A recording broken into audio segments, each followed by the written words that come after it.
Bonjour et shalom.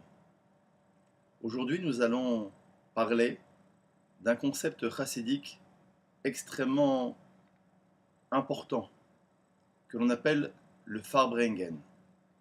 Le Farbrengen, c'est cette réunion chassidique où les chassidim se rassemblent autour d'une table avec un lechaïm, avec un petit crackers, un morceau de hareng, ou pour d'autres un banatage ou un fricassé, un morceau de damprout, une bourra.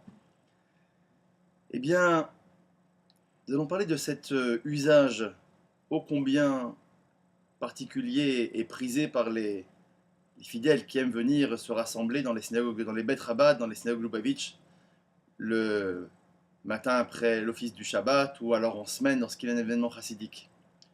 Le Farmarin est une réunion au cours de laquelle des juifs se rassemblent pour échanger des mots de Torah, des mots d'encouragement, des mots de sagesse qui vont leur permettre de se renforcer dans leur service divin. Mais pas seulement, puisque Farbringen vient de deux mots. Far qui veut dire loin et bringen, bring, rapporter, ramener. Que fait-on dans un Farbringen? Eh bien, on se rapproche. On rapproche ce qui est loin. Qu'est-ce qui est loin?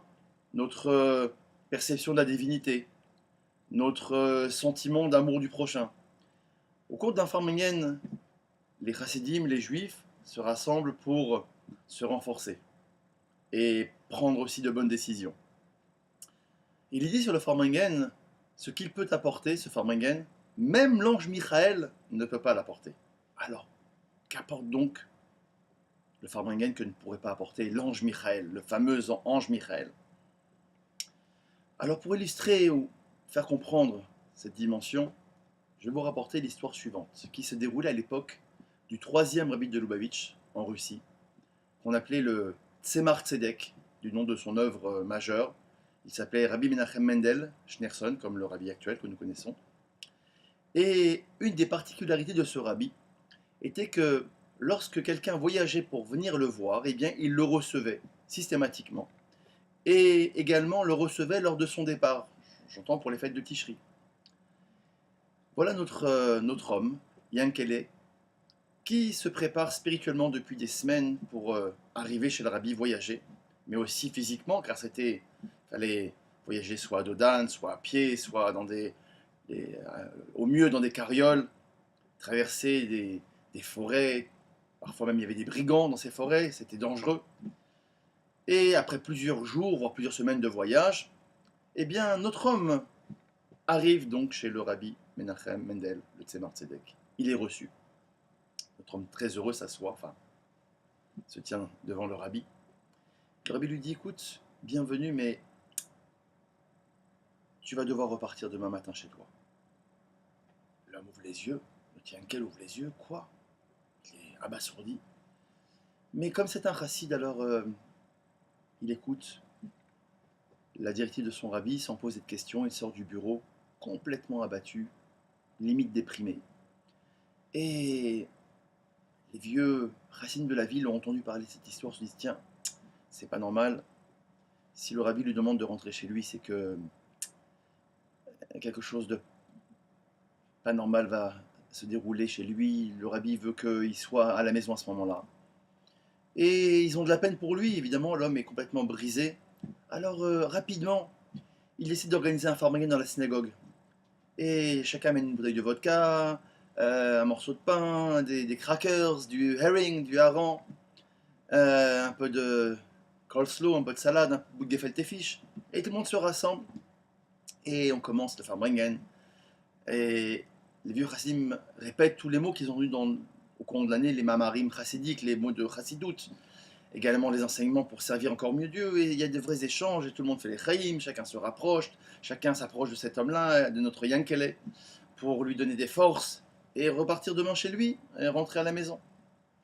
Il y a une vraie joie, une simcha, tout le monde chante des nigunim, et on se met à danser, et on fait les chaïm, et il y a une vraie joie, ça devient un farmayin qui dure toute la nuit avec une joie, on dirait simcha Torah, tellement c'est extraordinaire, tellement chacun s'investit pour lui apporter de la chaleur, de l'encouragement, on ne sait pas pourquoi, mais en tout cas, on se dit qu'il va avoir besoin de prendre des forces avant de repartir. Évidemment, le farming se termine au petit jour. Et notre homme, notre Yankele, se prépare de nouveau à rentrer en Yechidout dans le bureau du Rabbi Tzemar Tzedek, puisque la veille, il arrivait, il est reçu, le lendemain, il repart, donc il va aussi être reçu. Il rentre dans le bureau du Tzemar Tzedek, et le Tzemar Tzedek le regarde, lui dit Baruch haba, bienvenue. Nous allons passer ensemble des fêtes de Tishri extraordinaires. Rosh Hashanah, Yom Kippour, Sukkot, Simchat Torah. Quel moment on va passer ensemble, ça va être merveilleux. Yankel ne comprend rien.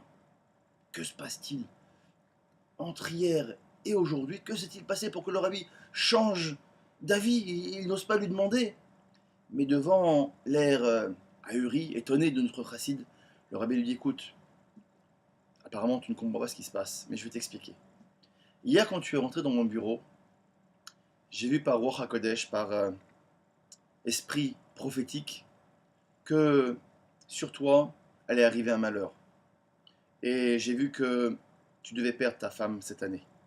Alors évidemment, je ne pouvais pas te le dire, mais je ne pouvais pas non plus te laisser ici à Lubavitch pendant un mois, loin de ta famille, loin de ta femme. Donc je te demandais de rentrer chez toi pour que tu sois sur place au moment où ce drame devait arriver. Pourquoi devait arriver? Parce que je n'avais pas prévu qu'hier soir, tous les chassidim se rassemblent ensemble et fassent un lechaïm à ce point, avec autant d'amour du prochain, autant d'avat Israël, autant de joie, autant de simcha, que grâce à leur lechaïm, à la vie, avec la vodka qu'ils ont fait ensemble, lechaïm, ils ont bu, ils ont dit lechaïm, eh bien ils ont cassé le décret, ils ont brisé le décret, la xéra qui pesait sur ta famille. Et quand tu es rentré ce matin, j'ai vu que le décret avait été brisé, levé. Et donc par conséquent, nul besoin de rentrer chez toi. Tu auras une bonne et douce année, une ktiva vechatima tova. Tu seras, toi et ton épouse et tes enfants, inscrits pour une bonne et douce année. Alors, lechaim, levracha, qu'on profite de ces jours de Elul, avant Rosh Hashanah, pour se rassembler. On est encore dans l'année du Hakel, Shnat Hakel, l'année du rassemblement. C'est même une mitzvah de se rassembler pendant cette période. Et à plus forte raison de faire ensemble les chaim, de faire des farmringens. Et quand des juifs ont besoin qu'on fasse les chaim pour eux, pour avoir une bonne santé, pour avoir une bonne parnassa, pour trouver un shidur, se marier, pour avoir des enfants, alors c'est le moment où il faut intensifier et faire des chassidish farmringen. Alors bien évidemment, on vous attend tous ce Shabbat Kitetse, pour un grand farmringen au Bet Rabat de Neuilly, à partir de midi et quart après l'office. Lechaim Chaim Bracha, Yechi Adonenu Morenu Verabenu, Melech HaMashiach Leolam Vaed.